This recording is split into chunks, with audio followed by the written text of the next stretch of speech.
Ето тук едни млади хора скандират оставка.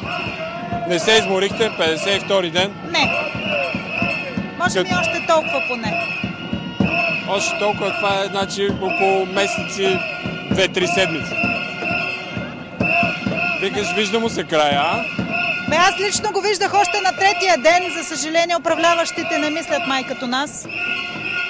Как мислят те, според тебе? Ми смятат, че могат комфортно да останат на местата си. Не се вслушват в това, което призовавате тук 52-ри ден. Не се слушват. Как си го обясняваш това? Честно, така за себе си. Това е за мен е арогантно, нахално и други такива епитети, които не им отиват. За първи път ставаме свидетели на такова нещо в най-новата ни история. Може да бъдем и с рекорд на Гинес. Може би това им е целта. Въпреки че протестиращите от контрапротеста казват, че това правителство е избрано легитимно с гласовете на над 1 200 000 души.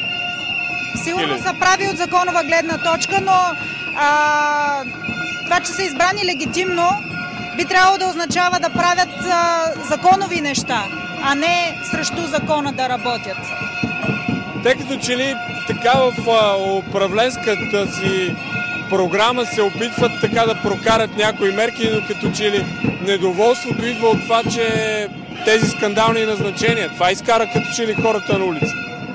Не само, но наистина станахме свидетели на неща, които за 50 и няколко дни си направиха в своя услуга, което също е недопустимо. Ако твърдят, че са легитимно избрани и искат да работят за народа, такива неща не трябва да са допустими. Ти какво мислиш по темата? По коя от всичките? Това, което си говорихме, те общо взето така гравитират въпросите около едно и също. Вижте, аз мога да кажа за това, че хората са гласували за БСП 1 200 000.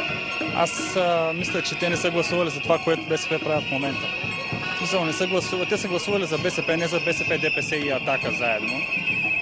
Гласуваха за това Бойко Борисов да влезе в затвора бързо.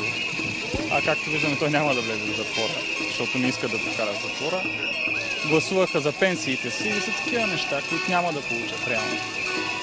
Искаш да кажеш, че очакванията на изборите не са това, което се случи след тях? Абсолютно, да.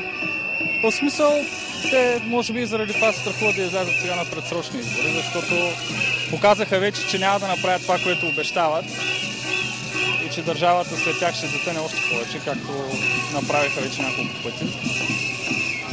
Това ги притеснява дълбоко.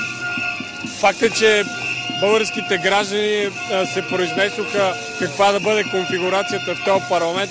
Нямаше как да няма тези договорки като че ли. Имаше как.